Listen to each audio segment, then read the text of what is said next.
BnA Sports Podcast. I'm Anthony Bordenaro. That's kind of, I never even really said my last name. That's my last name, Board and Arrow. That's why my channel's called Board and Arrow. It's a fun thing. Anyway, this podcast is a way for me to connect with you guys. It's a couple quick segments. This is going to be a little bit of a shorter podcast than what it used to, but it's usually over like an hour of fun sports topics. I tell you where I was right and wrong. That's a fun segment. I also do some editing things with pictures sometimes and make some comedic stuff. I also do some rankings and different things like bets, and it's basically just a fun show that I put together every couple of weeks when I have enough clips. And yeah, without further ado, let's start the podcast, and make sure to give it a like rating. If you're listening to this on YouTube or watching this on YouTube, make sure to check it out on Apple Podcasts, wherever you listen to podcasts, because that's a nice audio listening experience. I'm trying to grow that platform. But without further ado, let's begin with our first segment.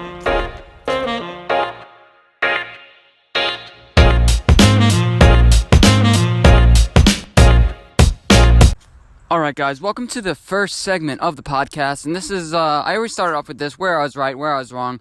Be open and upfront right away. Why hide anything before you get into other opinions about different things, before you get into everything else? I think it's most important to say where I was right and wrong about. So we're going to start off where I was wrong about this time. Let's start off where I was wrong about.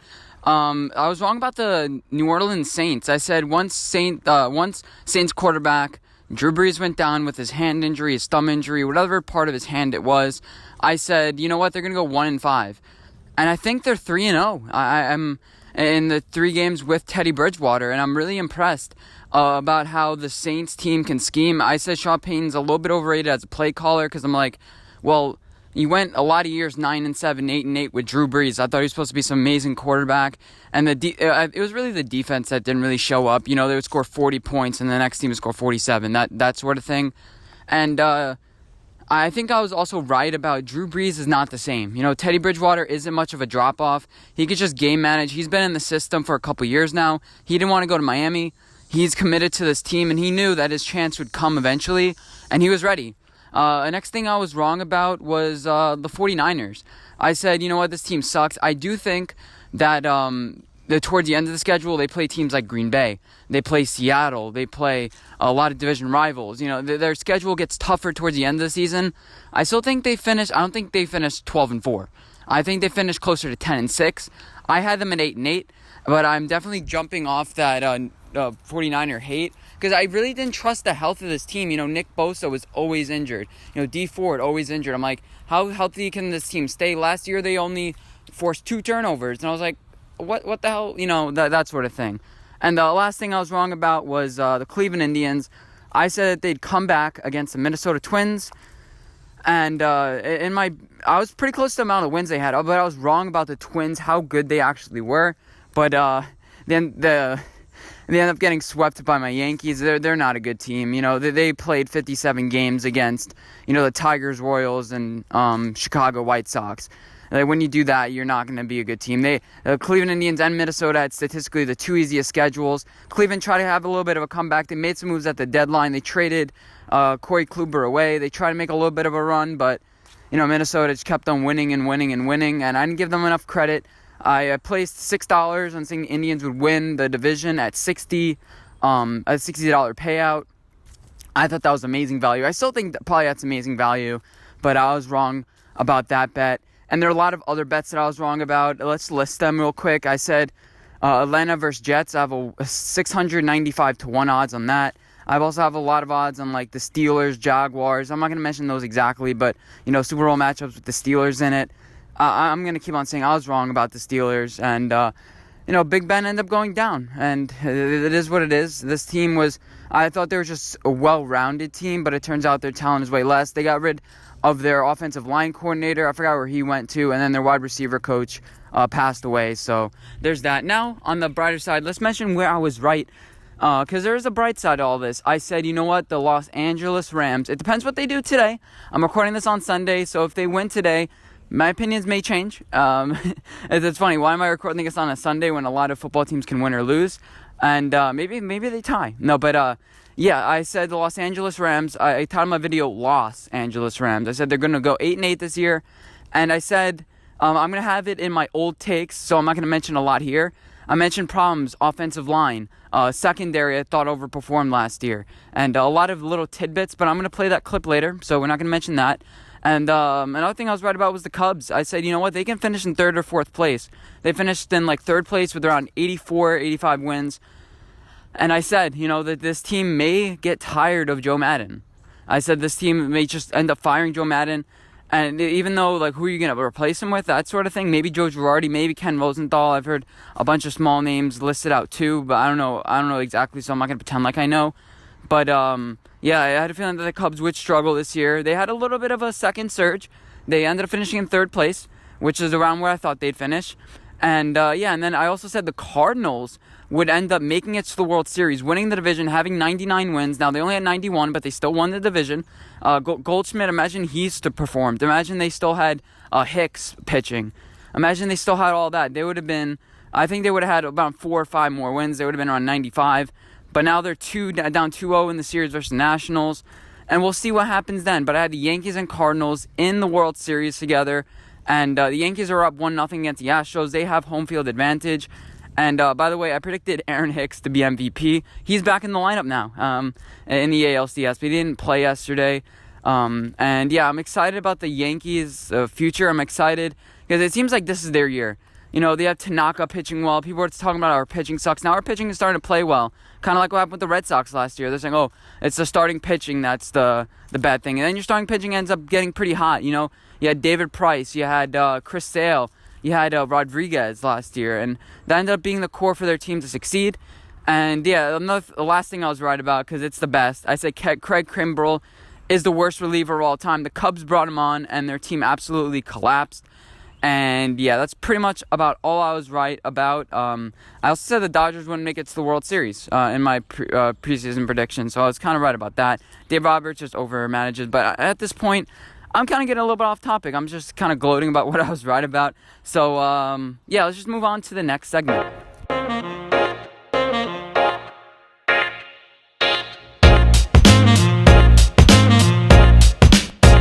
And welcome to the best take of the week. This is where I highlight, sometimes with commentators, we all shit on their opinions. But, we all have opinions and we're all right and wrong sometimes. I mean, I had a segment where I said where I was right, where I was wrong. Colin does it too. That's where I got it from. And he made an opinion about Odell Beckham Jr. that I think is spot on about who he is. And I think Colin is starting to understand the genius of Dave Gettleman and what I've been saying all along. 3 defensive players for Odell and getting rid of his contract and even though he was a great personality in the locker room, whatever you want to say, that's a good thing. We need to get back to basics. We need a change. We weren't winning with Odell. And before I say too much, listen to Colin Cowherd eloquently describe the whole Odell Beckham situation. And sorry if it's annoying because I cut some parts. I think it's sometimes annoying when people cut things, but yeah, I think it should be good. So enjoy the clip and yeah.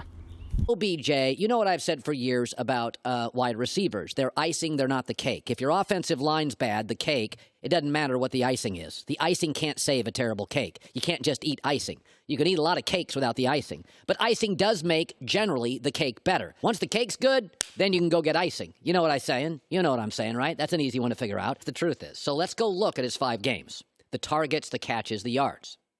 So what you're going to notice here is nothing. And they lost. And then week 4, they started scaling back the targets, and they won. And then week 5, they really scaled back, and they were terrible. There is no trend. There is no correlation. They target him a lot, they're terrible. They target him a lot, they win. They target him very little, they win. They target him very little on Monday, they get crushed. He's talented.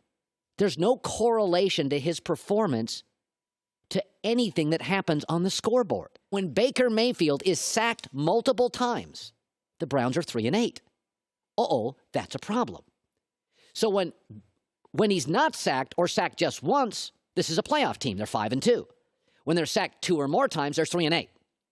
It's not just about paying your most talented players. That's not what you do in the NFL. There's a lot of talented players I'd let go. It's paying talented players who correlate to wins. You have an issue in Cleveland. Oh, wow. When we don't protect Baker, we're terrible. When we give OBJ huge looks or small, it's irrelevant. You pay LeBron because he translates to wins.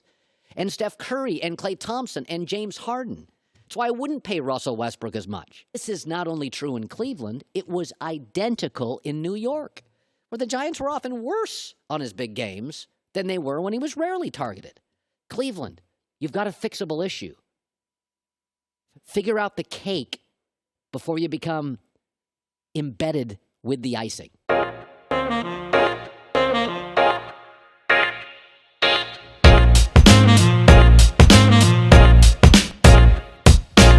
Hey guys, and welcome to the hot take of the week. This is a segment where I just rant about something. What I really don't like, I usually do like hot takes about, things around the NBA, things like that. I could be talking about, the Houston Rockets with the whole China thing. I don't really care about that. We could talk about Antonio Brown and how I'm so glad that he's not in the NFL anymore, and how it's just everyone's just really ignoring him. I know there's some things that come out like, oh, he's going to school. I don't care. Let's just ignore him. He's an attention seeker. He wants that. But what I do hate is people that just automatically rip on the Giants defense. Or the game, it was last night for me right now. People are like, oh, the Giants defense couldn't hold anything. Well, if the offense wasn't turning the ball over, then, the defense wouldn't have had to make a stop on the 1 yard line. They let up a touchdown, but it's on the 1 yard line. They were tired. They were gassed. 40 minutes, try to play 40 minutes on defense. Try to. And then have Tom Brady methodically just pick you apart. That's going to happen. They've done it time after time again. Now, the offense, Daniel Jones had some unexcusable interceptions today, but, he's a rookie. And I said, I'm not going to bash Daniel Jones until the trends really start, until he starts making mistakes over and over and over, like 3-4 times, and he's not improving.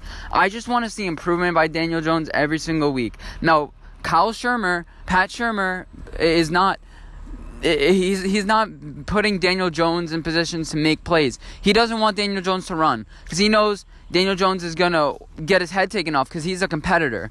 He knows that. We had a great offensive line last night, but people automatically assume the defense is just trash. They're like, oh, we shouldn't got rid of, see what happens if you get rid of Landon Collins and Olivier Vernon? Well, yeah, look how good they're doing on their teams right now. Look how much of an improvement they made their teams, defenses. The Browns were 30th, and now they're 23rd. They're a little bit better, and that's because you have players like Myles Garrett. You brought in players like Sheldon Richardson, and you have, aging players and developing players on defense like Denzel Ward, who's injured now. But, you have developing guys in the secondary. We brought in Jabril Peppers. We brought in, Dexter Lawrence. We brought in O'Shane Ximines. And these guys, did O'Shane Ximines play last night? I didn't even notice him. Wait, I think he's even injured. Wait, let me check that real quick before. Because, I didn't even, sometimes you're worried you didn't hear a guy's name. And plus, DeAndre Baker, I'm going to search this up while I'm talking. DeAndre Baker is playing way better. Give this defense time to, succeed. We've been tested. We've been playing better and better week after week, I think. We're going to have stinkers, but, David Mayo, who would have thought this guy would be good? I said, Betcher, don't pick players that know the system from your Arizona and Carolina team. Just pick talent. He's picking the guys to fit his scheme a lot. That could be great. You know where to go. But, we're missing kind of that raw talent. I think it works for the time being while all our players are injured. But, what happened to O'Shane Ximines? I searched that up. My Wi-Fi is running slow. I don't think he's hurt. Yeah, wait. Yeah, I don't remember O'Shane Ximines at all in this game. Sorry if I'm wrong, just correct me. But, this defense is getting better and better. We're young. We're going to make mistakes. We're going to age together. We're going to do good. Like the Patriots, everybody on that defense is 30. They know the system. They know how to play. And it's not the offense's fault. It's not Dan Jones' fault for, certain picks and some certain things like that. It's just the way it is. The Patriots were just the better team. And I love our fight. When we start giving up, that's when to worry about us. When we start giving up and it's just like, oh, yeah, we start giving up because we were gassed. We were gassed on defense. The Patriots were, on defense, they were just getting us off the field. And then the refs didn't help us whatsoever in that game. The refs were awful. The Julian Edelman fumble, just little plays here and there, the pass interferences that should have been called. Give the Giants a little bit of a break. I mean, it should be said, help us out. Is it just that you wanted the Patriots to cover the spread or something? The refs are just, it felt like we were not getting break any breaks whatsoever. There's some holding penalties. Just like, come on. That didn't really have any impact on the play. Like, come on. Like, the refs were just trying to help Brady go 6-0. As far as, I'm going to do some analysis on the game later about what I think the Patriots can do later. But the people just assuming that the defense is just going to be awful. Get a grip. Just watch the game. The defense would destroy Brady. The defense did amazing against Brady. And they should have, because the offensive line, Patriots' offensive line is shit. They really fought and they really put it to Tom Brady. And like at halftime, the Patriots made the adjustments. That's what happened. And then towards the end, we were tired, and he just tosses it to Edelman time after time again with their scheming bullshit. And they got it. Like, I don't know. Let me know what you guys think about the Giants' defense. I don't think they're as bad as what people think. I think they're getting better. I think we're only going to get better, especially with our high draft picks that we're going to be able to get. And Daniel Jones just needs to learn how to, stop making rookie mistakes. I mean, he's a rookie. Let him make mistakes now. We're not going anywhere this year. As much as you want to say it's wide open, we're not going anywhere this year. And that's my hot take. Let me know what you guys think.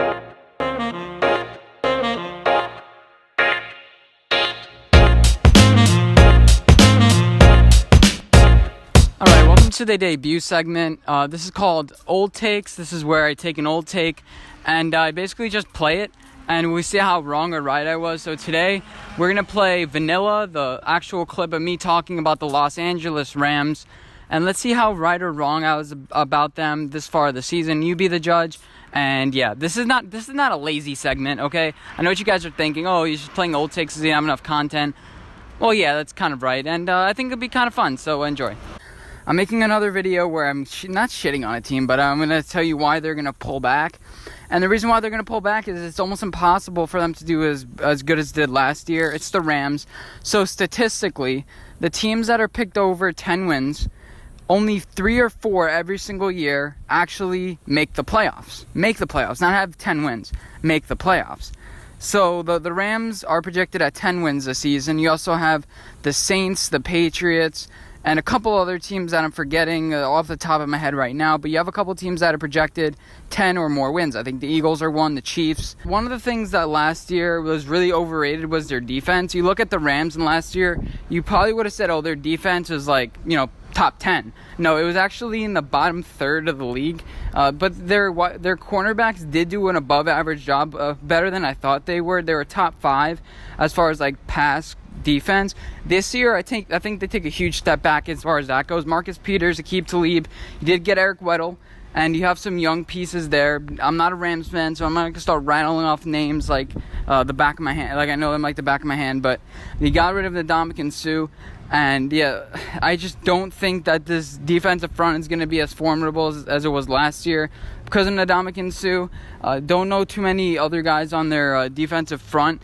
And that's a problem. That's a problem for them because they're not going to be able to get a lot of pressure. And I think that their secondary does take a step back, though. Their offensive line is highlighted by Andrew Whitworth, who has a 95, 96 rating on Madden. But he's 37 years old now. He's going into his, 13th, 14th, 15th season. So I think that the offensive line really takes a step back. And let me rant a little bit about Colin Cowherd. So he starts mentioning about the Saints. I jumped off the Saints bandwagon. I still think they're going to make the playoffs because their roster is just too good.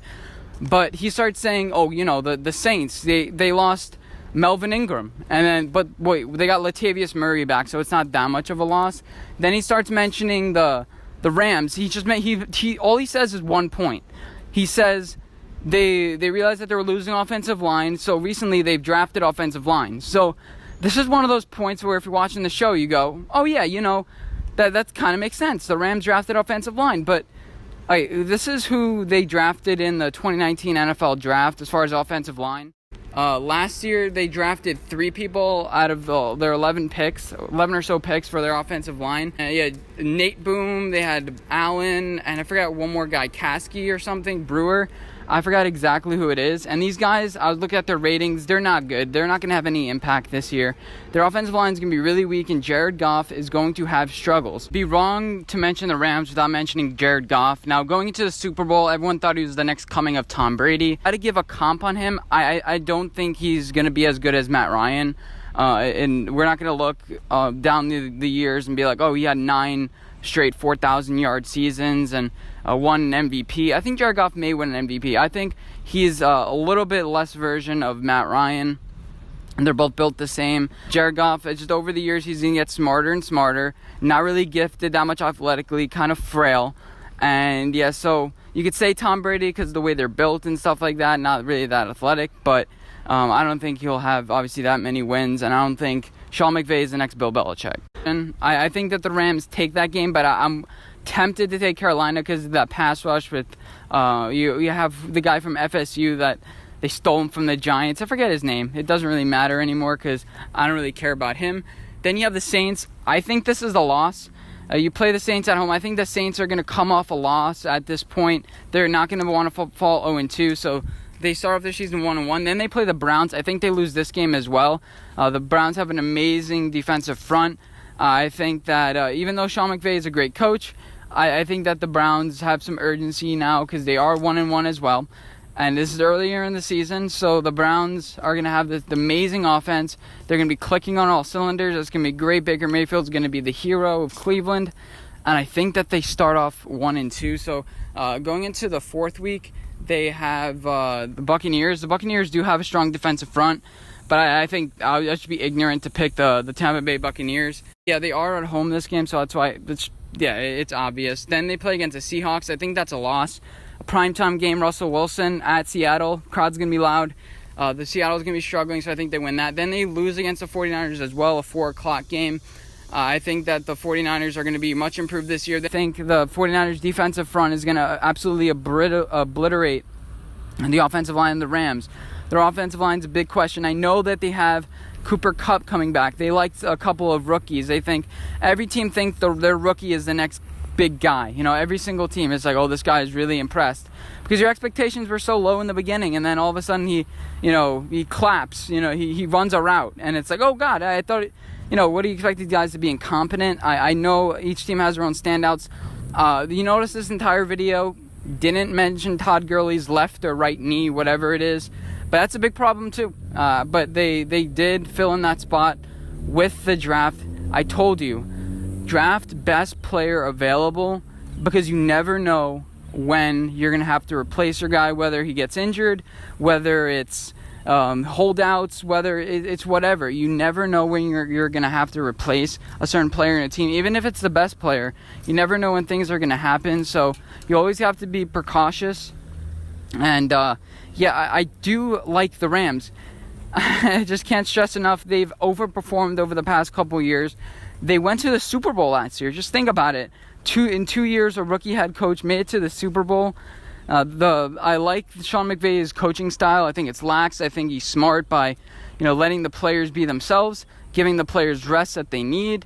The players seem to like him, but I think that they do take a step back this year, 7-9, along with the Seahawks, and I think the 49ers take this division. And a point that I want to mention too is turnovers. They were really good at turnovers last year, and we noticed with teams that cause a lot of turnovers, especially on defense, unless you're the Patriots, it definitely does go down. The Rams did have a high turnover rate last year, and I think that does change. The ball bounced the Rams' way a lot of the time last year, especially in that NFC Championship game. Hopefully you guys enjoyed this video.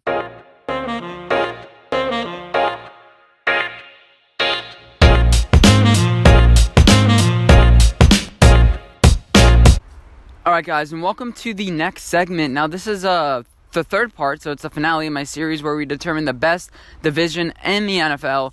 And now I was planning on doing this before the season, but it went a little bit into the season. We're at week 6, or week 7 by the time you listen to this. I don't know what week it is, but it shouldn't really change. I'm gonna rank the best coaches and management to determine what the best division is. And let's just start because it's gonna take a while. Number 1, obviously, is the Patriots.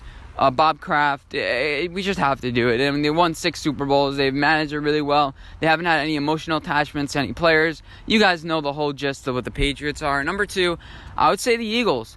As much as you say they haven't won anything, they've always put out a good quality product on the field. They got rid of Chip Kelly as soon as they could when they realized, they jumped right off him, and now look at him in UCLA. Look at him and every single chance he's got with the 49ers, etc. The Eagles they're good. They know when to pay players. They have a little bit of problems with the secondary, but that's not really a problem with their management. Howie Roseman is a good general manager. Next, the Chiefs. They with Tyreek Hill, I think they handled the whole situation pretty well. I mean, the fact that it's happening isn't really that good, but they've handled it really well. They put, again, a winning product on the field every single year, and there's something to be said about that. That has to do a lot with management. Bringing in players that are good and managing them, and bringing in good coaches, bringing in good schemes. The last time they didn't win 10 games was 6-7 years ago. So I have to put the Chiefs in the top 3. Next is the Saints. I wasn't really a Sean Payton guy. I've never really been a Sean Payton guy since the Bounty Gate thing, and the fact that him and Drew Brees went a couple years without making the playoffs. Come on, you're in the division with the Falcons, Panthers, and Buccaneers. You should be winning that division every single year. That's just my opinion. But they have a good defense. They turn things around. Their coach, their management, they were a losing franchise for a really long time, and it shows now that they're putting a winning on the field with Teddy Bridgewater. They brought him in. As much as I don't like him either, because the whole Odell thing and how I thought he should run Rookie of the Year, he's a smart guy, and it was a smart decision to bring a guy like Teddy Bridgewater in, because he's not that much of a drop-off over Drew Brees. And I think Drew Brees is going to make some miracles happen when he comes back. I'm not too sure about that, because he's not much better than Bridgewater is now. Then next, I got to say, it's the Colts. Frank Reich, you brought in Jacoby Brissett. You set up this team to be great. 5 years ago, they were one of the worst. They didn't surround Andrew Luck with the right pieces, and that ultimately ruined his career. But now, you're resting guys when they need rest. You could have played Justin Houston against the Chiefs probably, but they're like, you know what, we're playing in for the long haul. Marlon Mack. You just have a bunch of just good drafting. Part of coaching and management is drafting too. You have to bring in the right character guys, and a lot of these teams develop and draft players really well. So Colts have to be in the top 5. Next, it's the Seahawks. A lot of these teams up here I hate because they're successful, and the Seahawks are successful. I've jumped on the Russell Wilson bandwagon. I really like this dude. Just a high character guy. Wife. Does he have kids yet? I'm not sure. He had to deal with a lot of punches when he was younger. He may not have all the stats, but this guy is good, and they knew to surround him with good pieces. They turned 4 draft picks into 11 in a matter of seconds before the draft, and now it looks like they have a good future, especially in this division. You have Jimmy Garoppolo, Jared Goff. You have the quarterback. You have the best quarterback in this division, and you knew that, and you're going to surround him with the right pieces. You locked him up for a long period of time, and I think this is his last contract before they look to move on from him, but Russell Wilson is a good guy. Next, I would say the Steelers. I made this list a couple of weeks ago, so this may not be that accurate as what I believe now, but in history, the Steelers, they don't go under 500. They don't. And they draft linebackers, they develop wide receivers really well, and there's something to be said about that. They kept the Antonio Brown thing hush-hush for years and years. Imagine how bad it was just to keep that bottled in, and that's why I still have to respect the Steelers, still have to have the top 7. They want to compete. That's why they brought in Minkah Fitzpatrick. Probably not the smartest decision. Now looking back on it, now Mason Rudolph is down, and he's concussed. You never know when he's going to go out again, but yes, the Steelers are 7th. Next is the Bears. Ryan Pace really changed this franchise around. They committed to Mitch Trubisky. Not yet, not totally quite yet. You still have an out at this draft. You can make a huge move up. You're gonna have to pay Khalil Mack. That contract really kicks in real soon. But you have a great defense, and they brought them all together. And you never hear anything about their front office. You never hear anything about dysfunction. Everything's hush hush. Everything is great. This organization they're putting a winning product on the field. So I have to respect the Bears at number 8. They really turned it around. Next, the Rams. It's just I'm kind of mixed on them because last year I said before the season I'm like they just brought in a bunch of star players and just said, oh, let's make it work, and they did make it work, and I'm not too sure about the whole Sean McVay thing with let's take practice off guys, kind of one with the guys. Baseball is turning more into that, but I'm not sure if that's a football thing just yet.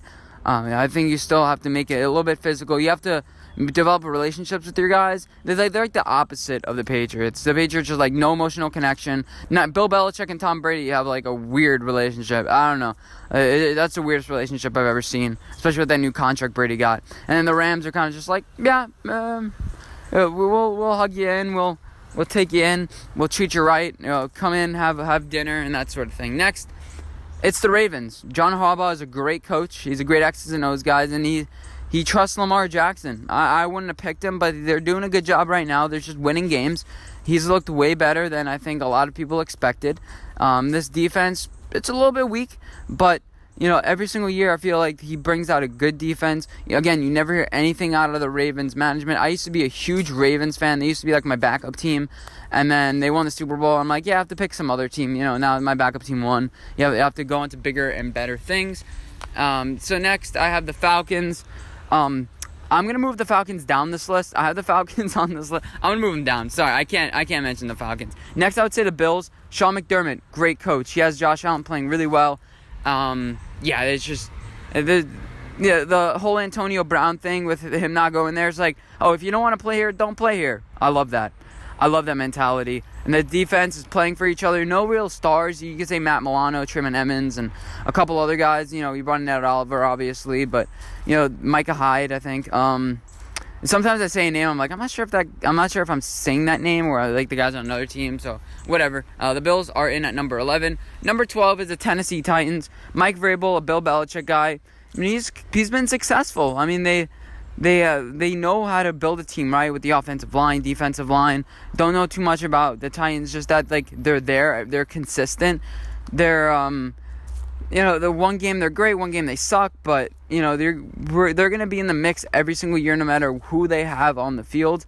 And they the defensive mind is just, I don't know much more to say about them, but the Titans, they're middle of the pack team. That's why I have them number 12. Number 13 is the Vikings. So Kirk Cousins wasn't the smartest idea. I wouldn't say that now. But they realized, hey, we don't have an offensive line. Even though it doesn't take a genius to figure out they didn't have an offensive line, they're like, you know what, we don't have an offensive line. Let's get pass blockers to help Dalvin Cook establish the run game. And let's deal with Kirk Cousins, what he is now. And, I think they're going to try to move off him soon. And they're going to get a rookie quarterback in in this draft. Well, obviously, you get a rookie quarterback in the draft, but, that's kind of a redundancy. Next, I would say it's the Cowboys. They realize, hey, we win with Zeke. Whenever Zeke plays well, we win, so we're going to pay Zeke. And that's a simple formula. It's a pretty sound logic. They did it. Jerry Jones knows how to deal with players. He's brought in players from all over the place, and it's just that he commits too much to guys that he knows. And he's a little bit too warm-hearted. Jason Garrett needs to go. He has a hard ceiling. He cannot take them to the Super Bowl. He could take them to 8-8, 10-6, win a playoff game or two. But you're trying to win the Super Bowl, baby. You're trying to win. And I'm glad that he's staying there. Next, I have the Chargers. And you could say that they're one of the worst owned franchises because of Dean Spanos and the whole thing with that. But I think you have to give them a little bit more credit because, they stuck with Phillip Rivers and they built a team behind him that's good. They've been consistently good at drafting Joey Bosa, as an example. They had Draymond Jones. I think they drafted this year. He's looking pretty good. You did draft a backup quarterback. They're smart with drafting. They, Derwin James, obviously, you stole him. And this team, as much as you want to say he cheaps out, and I probably would have him a little bit lower on this list if I were to re-amend it, but the Chargers, they know how to build a team. They do, but they just can't win. This is not about winning. This is just about management and putting a product on the field. It's good. Next, I would say it's the Panthers. You got rid of I think they had a racist owner or something like that. I forgot the other year. I don't know. I think that's what happened, and they got rid of him. And the Panthers brought in Kyle Allen, and yeah, they're doing well. They're doing well. They built in the trenches. Their secondary is a little bit weak since Gettleman is gone. And Gettleman, he set up this franchise for success. And now they're going to quietly and casually move out Cam Newton. They didn't pay him early, They let him go through his contract. They would be smart not to pay him. And that's why I have the Panthers at number 17. Next, I would say, there'd be number 16. Next, I would say it's the 49ers. John Lynch and Mike Shanahan were on they were being looked closely at before the season. Like, are you gonna win or not? I made this list before the season. I'd probably move them a couple ticks up, and honestly, probably in my video, I'll move them a couple ticks up because they built this front seven. They just brought in a bunch of players. And they're like, some of these players are going to have to work. They just brought in a bunch of talent. Don't really believe in Nick Bosa just yet because I don't trust his health. But they brought in D4. They brought in a bunch of guys. Jimmy Garoppolo, they're paying him. If you figure you're only paying him $27 million, you look at quarterbacks getting paid 33, 34, 35. And Jimmy G still has 3 years left on his contract. And they made it smart so they can get rid of him. Teams like the Eagles, Rams, they've made the contract smart so they can get rid of him. The Vikings, not so much. But, I'll probably move the 49ers a bit and switch them with the Falcons or something. Because I made this list a while ago. Sometimes I'm, editing. I'm like, yeah, when I'm making the graphics, I'm like, yeah, even though I said that this team is supposed to be like that, I'm not going to have them. Next, I would say it's the Giants. And now people will be like, oh, yeah, Dave Gettleman. You have a bunch of players that hate him, like Josh Norman, Eric Flowers, the whole crew that's just like, oh, I hate Gettleman, Josh Norman, the gang of misfits in Redskins land. But, Dave Gettleman knows how to build through the trenches, and you already see that with Marcus Golden. You see that with Dexter Lawrence. You see that with Dalvin Tomlinson. You see that with a bunch of guys, and the offensive line's playing a bit better. Even though we don't have an elite offensive line, we don't have that, guy. But it's just as long as we can just stay healthy on the offensive line, that's half the battle. And, we've made smart trades with the Odell trade. We've done a lot of things to help our team for future success. Daniel Jones, I don't really trust, the reason why they're not as high as whatever, I don't really trust Pat Shurmur and James Betcher just yet. I think they're average guys. They're average, and they're nothing more than that, so I had to drop them a couple points below. That's for their number 19. Number 18. Number 19 is the Lions. Now we'll start going a bit faster. The Lions, brought in Matt Patricia, a guy you could say the no Patriot coach works, so why would you bring him in? But now this team is fighting for him. That's a good sign for them. Matt Stafford's on a pretty cheap deal. He has 2 years left on it, I believe. Next, the Jets. I think their management is getting better. Earlier this year I'd have them lower. But the Jets are doing pretty good. You have your quarterback of the future. They've drafted pretty well in the first round, but just in those later rounds, they've really struggled. And it feels like they lose every single trade to better managed teams. You lost a trade to the Patriots. Good teams are going to win those trades and take advantage. So keep in mind about all these teams. I'm not going to mention every single trade as we go through, but keep in mind about the trades they made. Next, I would say is the Raiders. A little bit dysfunctional. Shouldn't have brought in Antonio Brown. They kind of just brought in a bunch of personalities. Some of them worked, some of them didn't. Vontaze Burfict didn't work. Antonio Brown. Imagine those guys were playing. They'd be much better. And yeah, they've Cleveland Farrell hasn't been great, but he still has a while to go. They've made some smart signings with Trent Brown so far. It seems like those are good ideas. Colton Miller, good for them. And this team right now is fighting. I'm not sure how long term this is. If the team just gives up on John Gruden, but he's committed long term. Next, I would say the Browns. Yeah, the Browns are just they traded they traded 4 defensive players. You say defense wins championships, but offense wins games.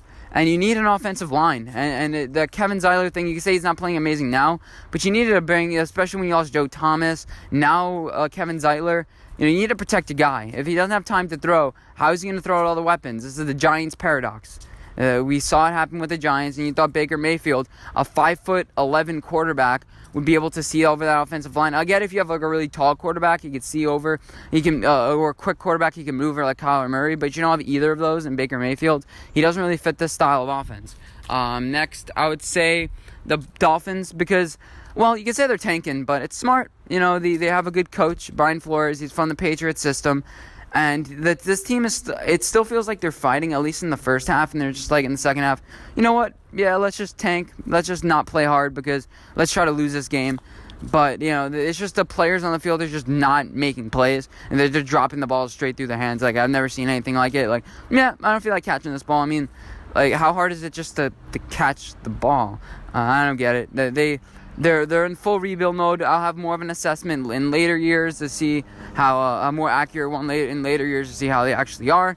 Next, I would say all of his coaches here, offense, defense, special teams. He should fire himself, honestly, at this point, like Dirk Cutter. I remember Dirk Cutter last year, and he even has Dirk Cutter as an offensive coordinator. Like, how do you bring in Dirk Cutter as an offensive coordinator? He sucked under Jameis Winston. He's like, come on. And they drafted 2 offensive linemen in the first round. They traded up to grab another one, and both of them are now injured. This is a long-term investment, but every single year they've been rattled by just dumb injuries. This team has really gone down. I used to think, Arthur Blank, he's a good management guy. He's a good class. He, looks like a family guy. But this team just chokes. The management, it's not as bad as a product on the field. But, at some point you have to do good. Like, why would you pay Julio Jones $21 million a year? That's where it's just like, come on. Like, that doesn't equal wins. That doesn't. Julio Jones is a good player, but he doesn't equal. You have 3 pretty good weapons as it is. The players are not going to double team Julio Jones because they do have a lot of other offensive talent. But like, come on. You have to protect Matt Ryan. You have to get the fundamentals. Yeah, their defensive line is just speed. Vic Beasley, Grady Jarrett. It's just speed. Everything is speed. They need size. They don't have size. And you can say they play in a dome, but eventually you're not going to have to play in that. You're going to have to get away from the dome. I thought since they're going to play in the dome, they're going to be better this year. But evidently not. And this team looks like it's quitting on its, coach. And then let's just mention some others. You have the Buccaneers, Broncos, Jaguars.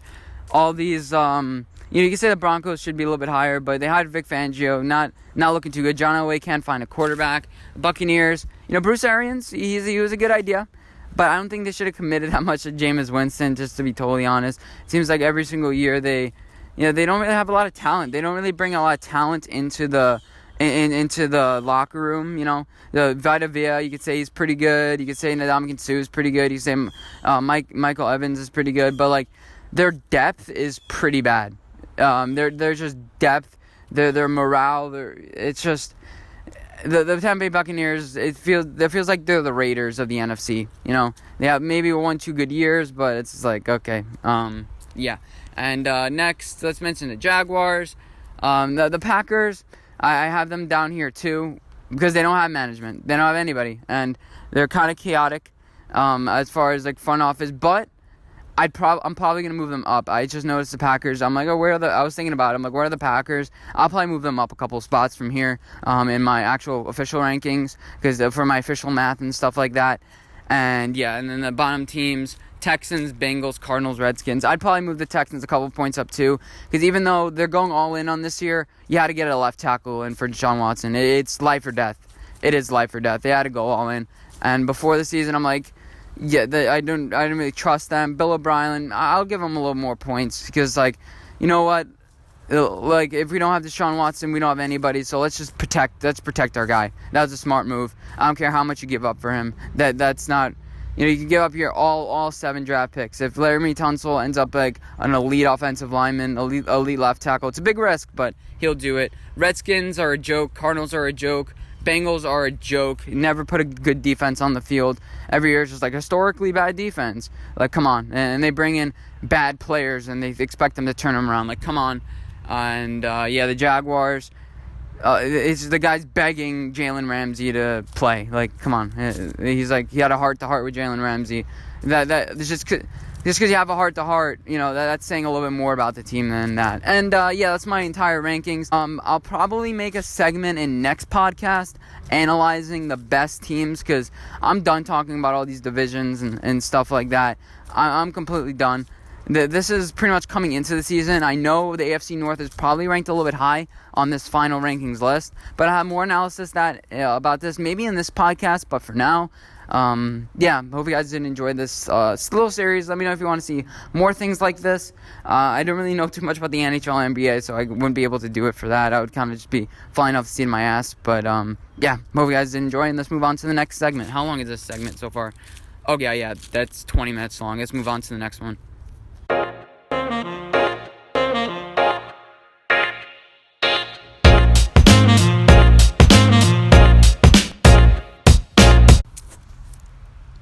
Alright guys, welcome to the next segment. Now I did this last year. I gave you my top 10 best sports cities and top 10 worst sports cities.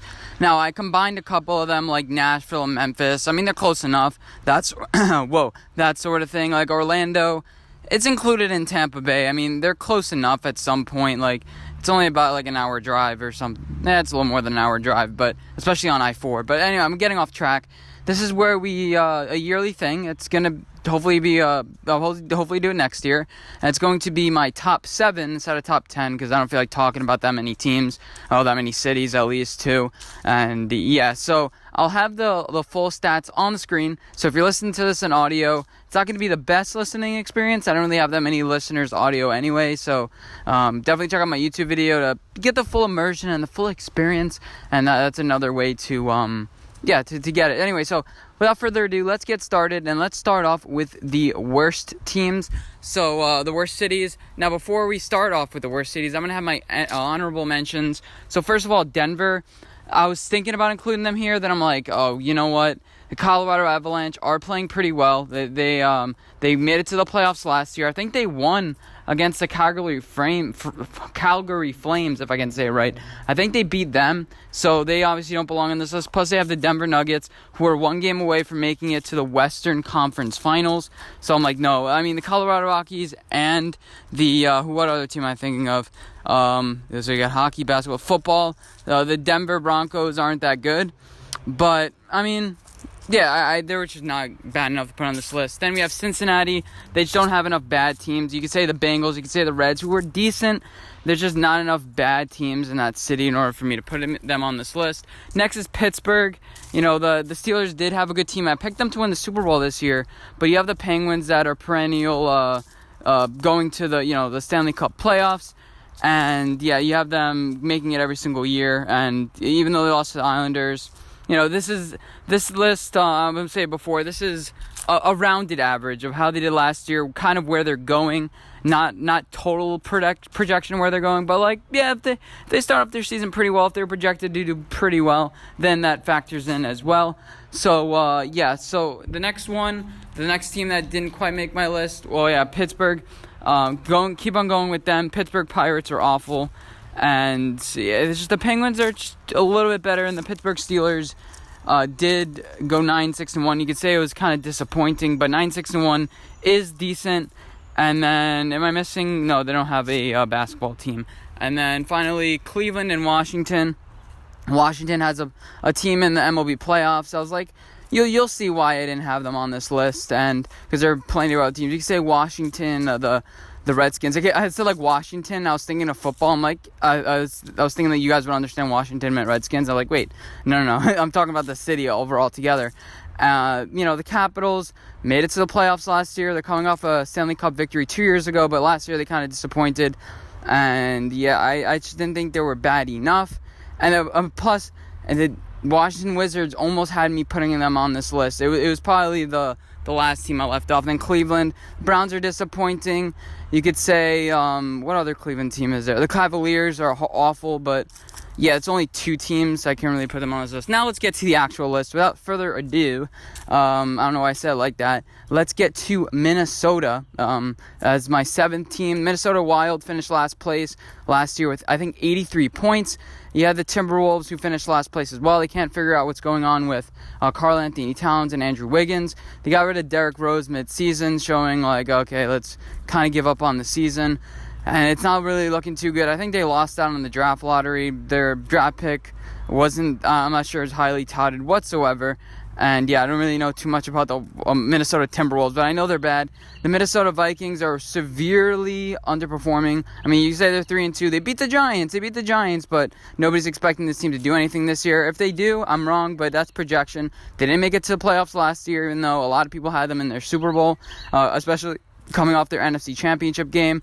And then and the Minnesota Twins, they just can't beat the Yankees. They're severely disappointing. You could say they won 101 games, but a lot of people would argue, 57 of those were against the Tigers, Royals, and Chicago White Sox. And Chicago is actually on my list, but not quite yet.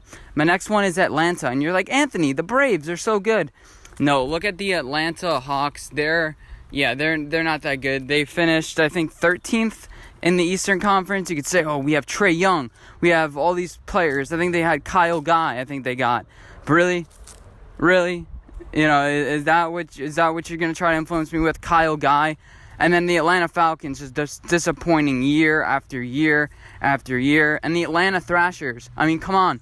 They haven't been a team since 2008. They haven't won a game since 2008. What are you doing?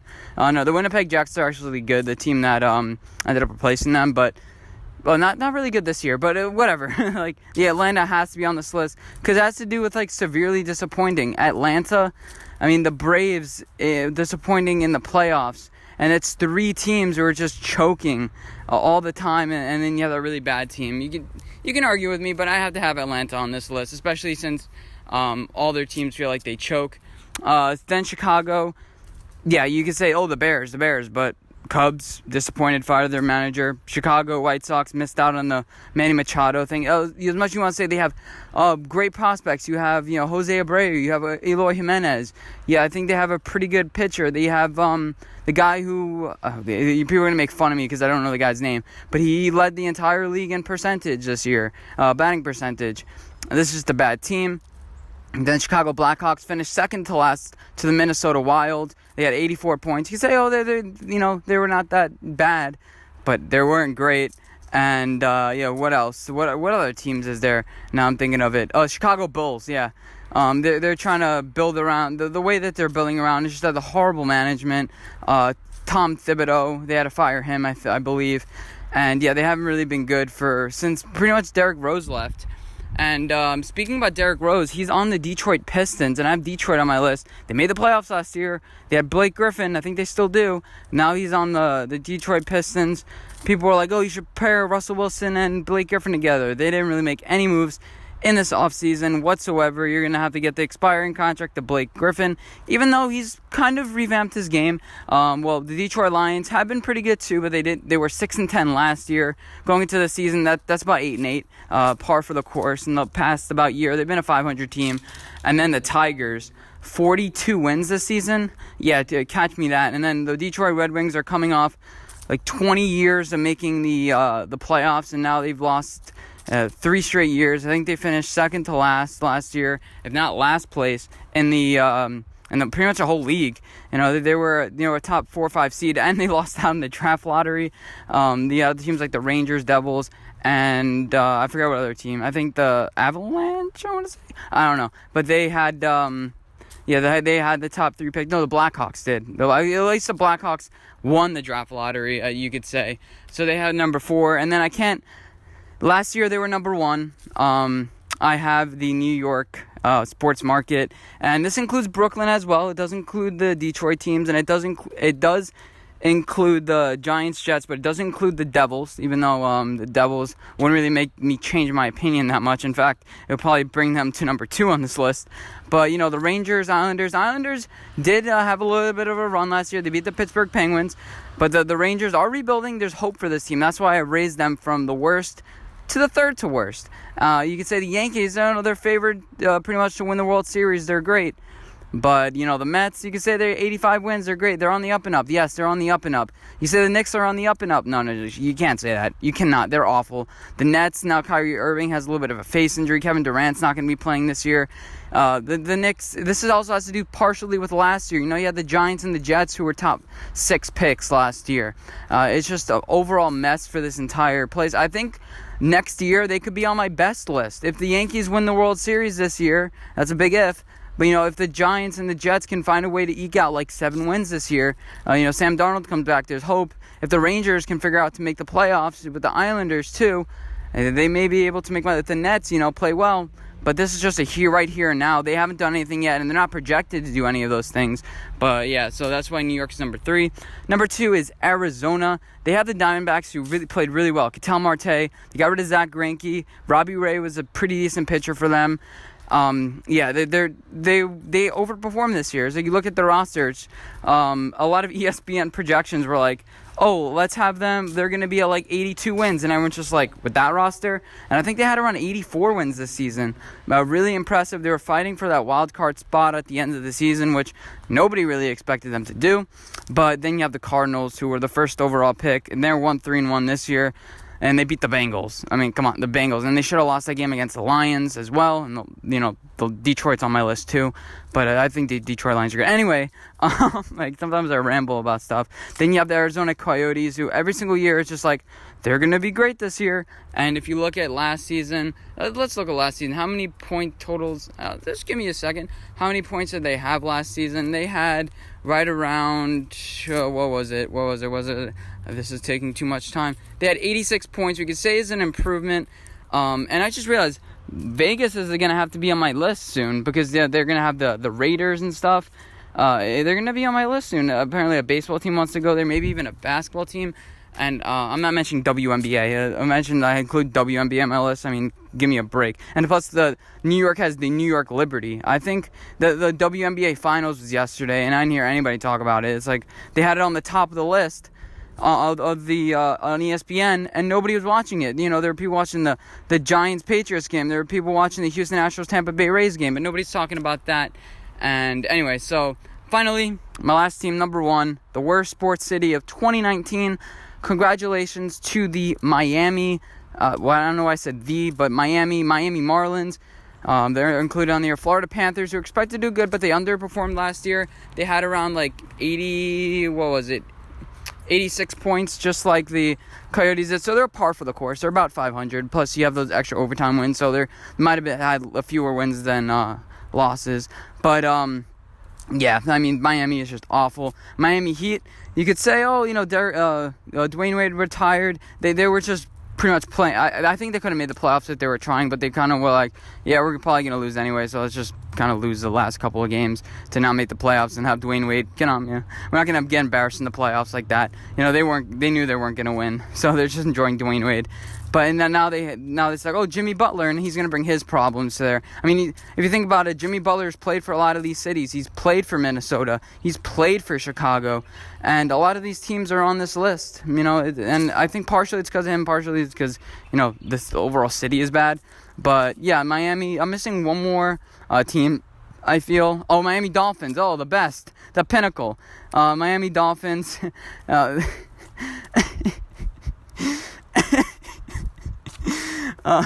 Miami Dolphins are trying. I think they're trying to win this week. No, I think they're trying to lose. At least they know they're bad. At least they know. Brian Flores. At least they know that they're bad. And yeah, last year they were 7-9. Not that bad with Adam Gase. But this year, they'll be lucky if they win two games this year. And they'll probably lose to the Washington Redskins, who are trying to win that game. Their coach Brian O'Sullivan has them like fighting to win this game. Like that's why I put a bet on them. I'm like, Brian Sullivan's the Redskins are trying to win this game and they're better, and Miami's trying to lose this game and they're worse. So whatever. This segment's running too long. So you know what? I'm gonna create a two-parter. I'm probably going to create a two-parter. Watch part 2 for the best sports cities. Let me know what you guys think the best and worst sports cities of 2019 are. And I'll have my... no, never mind. I don't know what I'm saying. Hope you guys enjoy this segment, because we're moving on to the next one, which I have no idea what it's going to be, but it's going to be there. All right.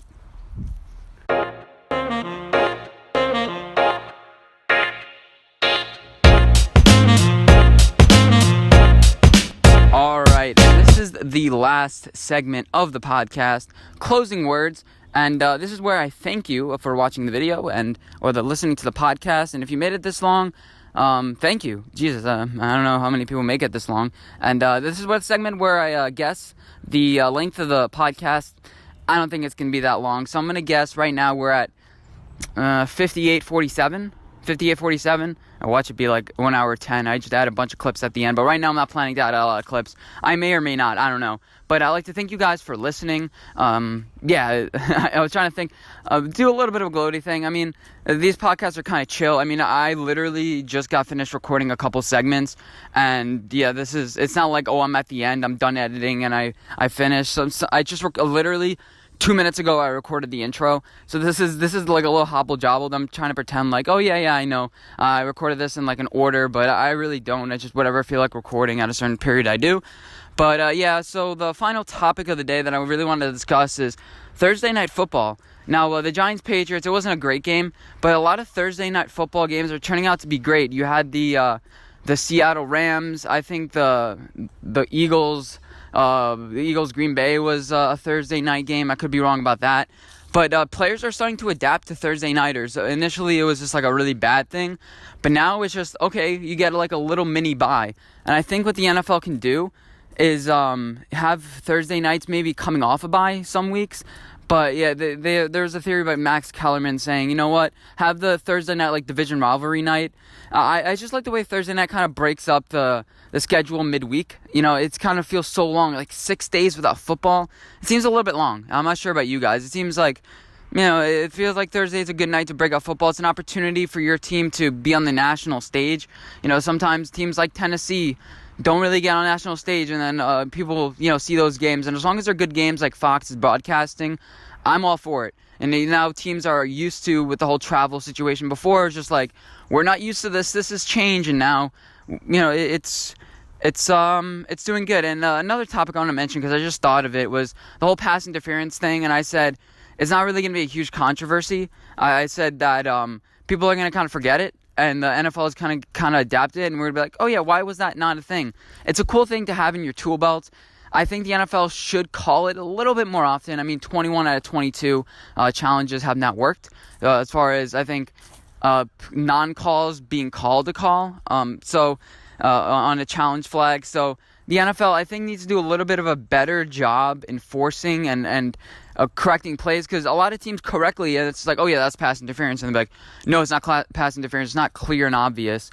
A clear and obvious is too much of a threshold for me. I'm not sure about you guys. It's like, oh, it has to be 100%. Like, if every single reversal has to be like the Saints-Rams thing, I don't see why they included it almost, because I feel like that's so rare that, like, even when I say we want like a nuclear option, we want like a thing to, you know, challenge just in case, because sometimes the refs, you know, they can't go to replay on a lot of these plays. Like, what they see is what they see. They have to trust their eyes. And if they miss it, they miss it. Like, there was a call in the LSU game yesterday where Kyle Trask ended up throwing pretty much the game momentum changing interception.